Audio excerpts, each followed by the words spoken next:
আনন্দ লোকে মঙ্গলা লোকে বিরাজ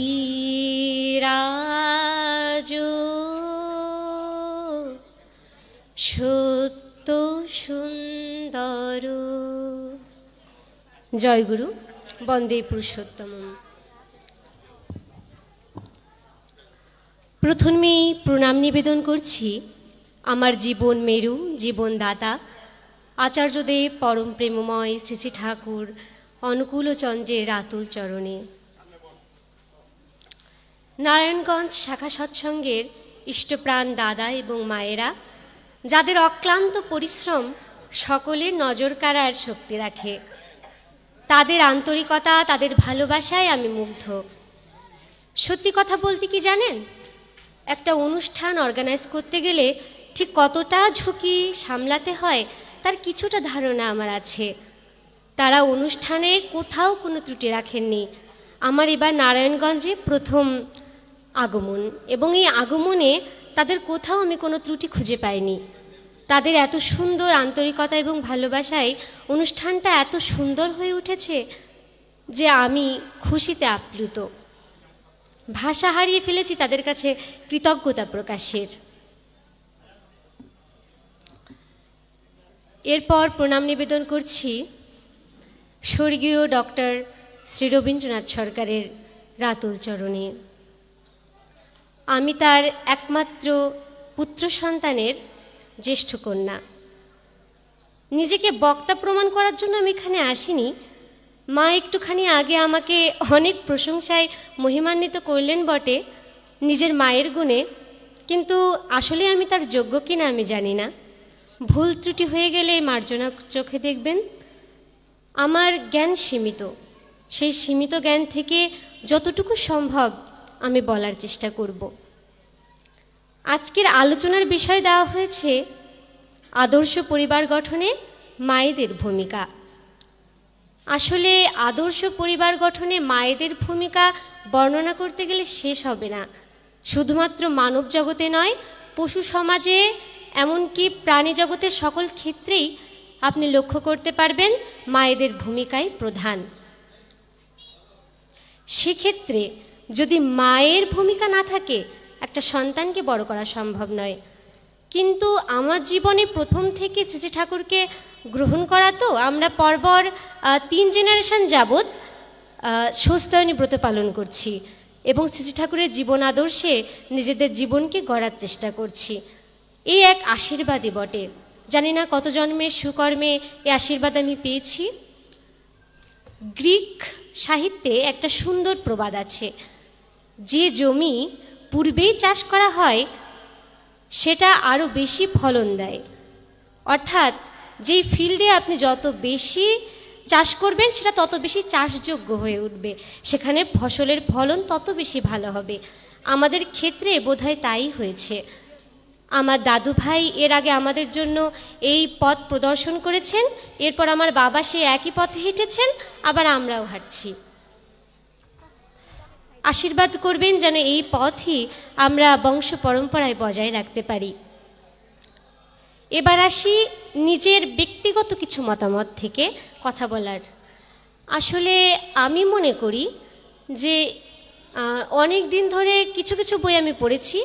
নিজের পড়াশোনার পাশাপাশি খুব বেশি পড়ার সুযোগ আমার হয় না, কিন্তু যতটুকু পড়েছি তাতে অন্তত এতটুকু বুঝেছি যে এটা অ্যাকচুয়ালি একটা থিওরি, যে থিওরিতে আপনি নিজের জীবনকে গঠন করবেন।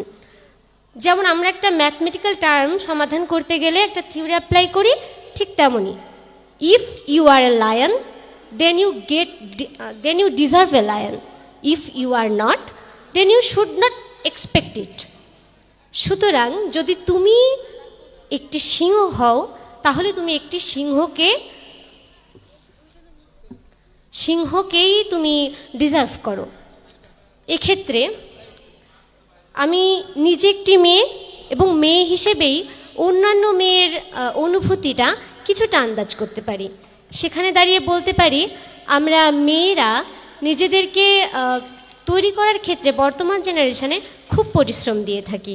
আর এক্ষেত্রে নিজেদেরকে বেশ সেরা জায়গায় রাখাটাই সমীচীন বলে মনে করি। সেক্ষেত্রে যদি আমরা শ্রী শ্রী ঠাকুরের আদর্শ অনুযায়ী নিজেকে সেই সিংহাসনে বসাতে পারি, তাহলে নিশ্চয়ই আমরা সেরকম পাশে থাকা একটি মানুষকেও ডিজার্ভ করি, তা নইলে নয়। শ্রী শ্রী ঠাকুরের আদর্শ এত সুন্দর যে নারী নীতি বলি বা সত্যানুসরণ বলি, যেদিকেই যায় না কেন, আপনি সেই আদর্শ সম্পূর্ণভাবে ফলো করলে আপনার কোনো সুযোগই নেই আপনি বিপথে যাবেন। বর্তমান সময়ে আমাদের পৃথিবী, আমাদের বাংলাদেশ, সমগ্র দেশের জনগণ অনেক খারাপ একটা পরিস্থিতির মধ্যে দিয়ে যাচ্ছেন, যা আমি সেদিন ধর্মসভায় সকলকে আলোচনা করতে শুনেছি। আসলে জীবনে মানুষের বিপদ তো আসবেই, সেই বিপদ মোকাবেলা করার শক্তি আমাদের অন্তর থেকে জাগিয়ে তুলতে হবে। আর এই জাগরণ, এই শক্তি শ্রী শ্রী ঠাকুর পরম পিতা আমাদের দিয়ে দেবেন। কেউ চিন্তামগ্ন হবেন না, তিনি আছেন। শুধুমাত্র মনে বিশ্বাস রাখুন, আত্মবিশ্বাস রাখুন এবং সেই আদর্শকে মাথায় নিয়ে এগিয়ে চলার শক্তি রাখুন। এরপর বলবো, আমি সকল পুরুষ সমাজের উদ্দেশ্যে একটু বলবো, নিজেকে রাম করে তৈরি করুন, তাহলে সীতা অবশ্যই পাবেন, নইলে শূর্পণখা জুটবে কপালে। আশা করি খুব বেশি এর বিষয়ে বিস্তারিত আলোচনা আমার করা লাগবে না, কারণ সকলেই এখানে জানেন, সকলেই জ্ঞানী। আমার স্বল্প সীমা জ্ঞানের, সেজন্য অল্প আলোচনার মধ্য দিয়ে, অল্প কথার মধ্য দিয়ে শেষ করব। শুধুমাত্র মায়েদের, মেয়েদের উদ্দেশ্যে বলবো, নিজের জীবনে একাডেমিক্যাল পড়াশোনার পাশাপাশি অবশ্যই শ্রী ঠাকুরের আদর্শকে প্রাণে প্রাণে, রন্ধে রন্ধে গেঁথে নিন। এই আদর্শের বাইরে কোনো আদর্শ নেই, এই আদর্শের বাইরে কোনো জীবন নেই। এটি একটি সম্পূর্ণ জীবন দর্শন। এই জীবনকে উপলব্ধি করুন, এই জীবনকে নিজের মধ্যে, নিজের বংশ পরম্পরায়, নিজের ছেলে মেয়েদের মধ্যে জাগরণ করতে চেষ্টা করুন। জয় গুরু সকলকে। সর্বপ্রথম আমি আমার জীবন দেবতা পরম প্রেমময় শ্রী শ্রী ঠাকুর অনুকূলচন্দ্রের রাঙা রাতুল চরণে আমার শত সহস্র কোটি প্রণাম জানাই। আমরা উপস্থিত হয়েছি নারায়ণগঞ্জের নতুন পালপাড়া এ যে ধর্মসভা আয়োজিত মাতৃ সম্মেলন অনুষ্ঠানে। আসলে মা বলছিলেন আমার শ্বশুরমশাই ডক্টর রবীন্দ্রনাথ সরকারের কথা। আসলে আমি গর্বিত ওরকম জ্ঞানী গুণী মানুষের বৌমা হতে পেরে, কিন্তু আসলে আমি সুবক্তা নই। আমি কিছু কথা বলবার চেষ্টা করছি মাত্র। এখানে উপস্থিত ঋত্বিক দেবতা এবং স্নেহময়ী মায়েরা, ছোট ছোট কচিকাচা সোনামণিরা এবং সকল ভক্ত সজ্জনের চরণে জানাই জয়গুরু। আমাদের মেয়েদের বৈশিষ্ট্যে ঠাকুর প্রথমেই বলছেন, বৈশিষ্ট্যে যে প্রথম 8টি গুণ, নিষ্ঠা, ধর্ম, শুশ্রূষা, সেবা, সংরক্ষণ ও সুপ্রজনন। এই 8টি গুণের ভেতরে সুপ্রজননের ব্যাপারেই বিশেষ গুরুত্ব দেয়া হয়েছে। বিশিষ্টতা বলতে বৈশিষ্ট্যতাকে বোঝানো হয়েছে যে বিশেষ গুণ, এই বিশেষ গুণের ভেতরে সুপ্রজননটাই সবচাইতে বেশি গুরুত্ব আরোপ করা হয়, কারণ সুপ্রজননের মধ্য দিয়ে সুসন্তান জগতে আসে, আর এই সুসন্তান আসে বলেই জগৎ সুন্দর হয়ে ওঠে। আজ মাতা মনোমোহিনীর কোলে ঠাকুর এসেছিলেন বলেই না ধরাধামে এই পূর্ণ নববৃন্দাবন সৃষ্টি হয়েছে। আমরা প্রত্যেক মেয়েরা এই সুপ্রজনন সম্পর্কে যদি সচেতন হই, একটু জানার চেষ্টা করি। আমরা কত কিছু নিয়েই ভাবি সংসারে, কিন্তু আমরা কখনো এটা ভাবিনি একটা সুন্দর পুতুল তৈরি করতে গেলে সুন্দর মানসিকতা, সুন্দর গুণাবলী, এগুলো দিয়ে যে একটা সুন্দর সন্তান, শুধু যে সে আমার নিজের সন্তান, পরিবারের এটা নয়, দেশ তথা জাতি সকলের জন্যই গুরুত্বপূর্ণ।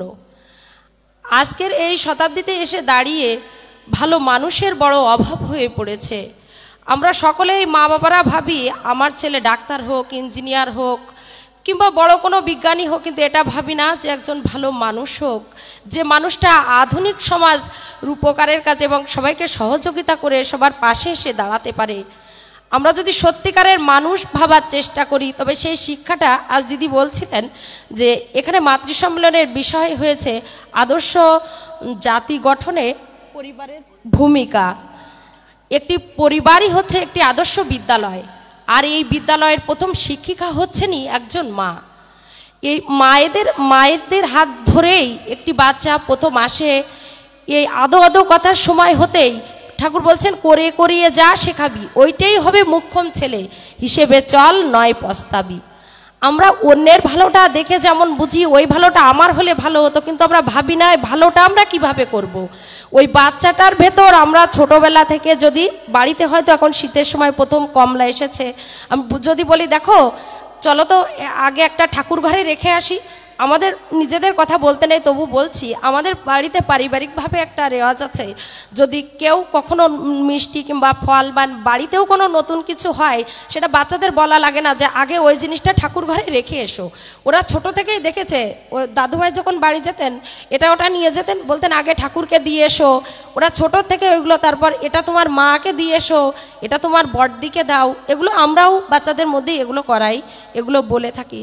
বা ওই সামান্য হয়তো অল্প একটু জিনিস খেতে দিয়েছি, বা সবাই সেটা পেয়েছে কিনা, সবাই সেটা খেয়েছে কিনা, এই যে ছোট ছোট দিকগুলো, এখন একান্নবর্তী পরিবারগুলো ভেঙে গিয়েছে, আমরা ছোট ছোট পরিবারের মধ্যে সবাই এসে পড়েছি, কিন্তু তার ভেতরেও যদি আমরা মায়েরা সচেতন হই, যদি স্বার্থপরতা বুদ্ধির দৃষ্টি দিয়ে না দেখি যে না ঘরে দরজা দিয়ে শুধু আমার বাচ্চাই খাবে এরকম না, সে সবার দিকে চোখ, এই দৃষ্টিটা একদিন তাকে সমস্ত বিশ্বের সবার পরে চোখ নিয়ে আসার, সবার পরে চোখ নিয়ে আসবে এরকম। ঠাকুর বলছেন যে এবার আমি একটু সুসন্তানের দিকে যাচ্ছি। ঠাকুর বলছেন কিভাবে সুসন্তান হয়।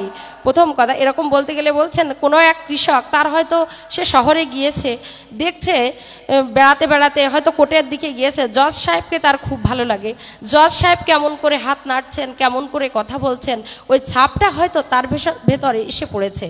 উনি হয়তো বাড়ি এসে স্ত্রীর সাথে গল্প করছেন, করতে করতে স্ত্রী ওই স্বামীরূপ সন্তান, দেখা গেল স্ত্রীদের মন তো আসলে মেয়েদের মন খানিকটা ক্যামেরার মতো স্বচ্ছ আয়না, ওই ছবিটা কিন্তু তার মনে ছাপে গেঁথে গেছে। ওই বাচ্চা হচ্ছে কৃষক, কিন্তু তার কিন্তু ওই ছোট থেকে ওই বাচ্চার মনোভাব হচ্ছে ওই ম্যাজিস্ট্রেটের মতো, একসময় দেখা গেল ওই বাচ্চা একসময় ম্যাজিস্ট্রেট হয়ে উঠছে। এরকম আমরা যদি এরকম স্বপ্নগুলো নিজেদের মধ্যে রাখি, বাচ্চাদের ভেতর ঢুকিয়ে দিই, যেমন আজকে আমি মা, আমি কখনো একটি মেয়ে ছিলাম, কন্যা, জায়া, জননী, এভাবেই স্তরে স্তরে এগোতে থাকে। আমি আমার ছোট মেয়েটির মধ্যে যদি স্বপ্ন দেখো তুমি একদিন মা হবে, তোমার একটা সংসার হবে, তো সে সংসারে গিয়ে তুমি কি করবে, এই ছোট ছোট স্বপ্নগুলো ওই মেয়েটাও দেখবেন আমরা হাতা খুন্তি মায়েরা যেগুলো নাড়াচাড়া করি, যখন ছোট মেয়ে বড় হয় ওই খেলনার দোকানে যেয়ে প্রথমেই ওই হাতা খুন্তিগুলো কিনে নিয়ে আসে, মাদের দেখে হাতা খুন্তি নাড়াতে, ওই বাচ্চাটাও কিন্তু ওই হাতা খুন্তি নাড়াতে নাড়াতেই শিখে যায় যে খুন্তি কেমন করে নাড়তে হয়, কখন চচ্চড়ি দিতে হয়, কখন ডাল দিতে হয়, কখন শুক্তো দিতে হয়। এভাবে যদি আমরা প্রত্যেক মেয়েদের যদি শিখাই কিভাবে একজন ভালো মা হতে হয়, যখন কুমারীত্বে পৌঁছে যায় তখন দেখো বাইরের জগৎটা তোমার কাছে কেমন, বাইরের পরিবেশে তোমার কেমন করে চলতে হবে, বাইরের পরিবেশে তুমি অন্য অন্য থেকে তোমাকে কিভাবে সরিয়ে রাখতে পারবে। আপনি সঠিক শিক্ষা দিয়ে দেখুন, আপনার মেয়েও একদিন আদর্শ মা হবে, সে আর 5টা মেয়ের মধ্যেও সত্যতা জাগরণ করে তুলতে পারবে, সভ্যতা যাচাই করে তুলতে পারবে। একদিন দেশবন্ধু চিত্তরঞ্জন দাসদা এসেছেন ঠাকুরের কাছে। ঠাকুর বলছেন দাদা আরেকটু বসুন, আরেকটু বসুন। উনি বলছেন না দাদা আমার অনেক কাজ আছে, আমার অনেক ব্যস্ততা, না দাদা আরেকটু বসুন। এভাবে বসিয়েই রাখছেন। বলছেন দাদা আমার এবার আর না উঠলে হচ্ছে না, তা আমার অনেক বড় মিটিং আছে, আমি না গেলে এটা আমার খুব ক্ষতি হয়ে যাবে। ঠাকুর এ কথাটাই শুনতে চাচ্ছিলেন চিত্তরঞ্জন দাসদার মুখ থেকে। ঠাকুর আস্তে করে বলছেন দাসদা আপনি একটা মিটিং কারোর উপর দায়িত্ব দিতে আসতে পারেননি, দিয়ে আসতে পারেননি, অনেক বড় ক্ষতি হবে এমন মানুষ আপনি পেলেন না। আপনি যখন থাকবেন না, এত বড় ভারতবর্ষের দায়িত্ব আপনি কার উপর দিয়ে যাবেন? তখন দাসদা ভাবছেন, বলছেন ঠাকুর এটাই আমি ভাবছি, এই কথাটাই আমি ভেবে চলেছি, এটাই আমি আপনাকে বলতে চেয়েছি, এই ভারতবর্ষের দায়িত্ব আমি কাকে দিয়ে যাব? ঠাকুর বলছেন দাসদা দীক্ষা, শিক্ষা, বিয়ে 3টি জিনিস ভালো করে দেয়া লাগে। মানুষের মূল বুনিয়াদ দেখে মনে হয়, মানুষের মূল বুনিয়াদ বুঝি ভেঙে যায়। ধরন দেখে মনে হয় মানুষের মূল বুনিয়াদ বুঝি আসছে, যে সভ্যতা আসছে তার মূল বুনিয়াদ বুঝি ভেঙে যায়। দাসদা এখনই কিছু ভালো বিয়ে দিন, যার থেকে কিছু ভালো সন্তান আসুক। ঠাকুর একদিন বলছিলেন, দেশবন্ধু চিত্তরঞ্জন দাসদা মারা যাওয়ার পর বলছিলেন, আমার ভাষা র আ ক খ কিছুটা দাসদা বুঝেছিলেন। এরকম আমরা যদি প্রত্যেকে ভাবি বা আমাদের মেয়েদের ভেতর যদি এগুলো চারিয়ে দিই, তাহলে কিন্তু আধুনিক সুস্থ সমাজ বা আজকের দিনে সুসন্তানের আর অভাব হয় না। দেখুন, আমরা নিজেদের খুব এখন আধুনিকতার দিনে আমরা আসলে আধুনিকই মনে করছি, কিন্তু আসল আধুনিকতাটা কোন জায়গায় আমরা কি ভুলে যাচ্ছি না? আপনি এখান থেকে 100 বছর আগের কথা ভাবুন, বা 50-60 বছর আগে যখন রবীন্দ্রনাথ এসেছেন, নজরুল এসেছেন, দেশবন্ধু চিত্তরঞ্জন দাসদা এসেছেন, নেতাজি সুভাষচন্দ্র বসু, স্যার জগদীশ চন্দ্র, এরকম এক ঝাঁক মনীষীবৃন্দ এসে গেছেন। ওই সময়টায় কিন্তু মায়েদের ভেতর সতীত্বের একটা চর্চা ছিল। তখনকার দিনে যে মায়েরা সচরাচর বাইরে আসতেন না, আমরা ওটাকে অনেকেই আধুনিক যুগে কুসংস্কার বলে মনে করি, কিন্তু না, তখন কিন্তু স্বামীর প্রতি শ্রদ্ধা ভক্তি একটা সুন্দর একটা পরিবেশ ছিল। তারা হয়তো কীর্তনে শুনেছেন, রাত্রিতে ওই আলোচনা করতে করতে হয়তো সন্তান এসেছে, ওই সন্তান দেখা গেল ভবিষ্যতের আধুনিক সমাজের উপকার হয়ে উঠেছেন। এগুলো যদি আমরা এভাবে যদি ভেবে দেখি, আসলে আমরাও সমাজটাকে অনেকখানি এগিয়ে নিয়ে যেতে পারি। আমি প্রত্যেক মায়েদের উপর দৃষ্টি আকর্ষণ করে বলবো, আমাদের বোন, আমাদের মেয়েরা, আমরা যাতে ছোটবেলা থেকে এগুলো শিক্ষা দিই, বা এই যে আমরা একাডেমিক শিক্ষার পাশাপাশি, আমার মনে হয় একাডেমিক শিক্ষার চাইতে পারিবারিক শিক্ষাটা অনেক বেশি গুরুত্বপূর্ণ। আর সেই গুরুত্বপূর্ণ শিক্ষাটার প্রথম কেন্দ্রবিন্দুই হচ্ছেন মা। একজন মাই পারেন সন্তানের মধ্যে সুস্থ সংস্কারটা ঢুকিয়ে দিতে।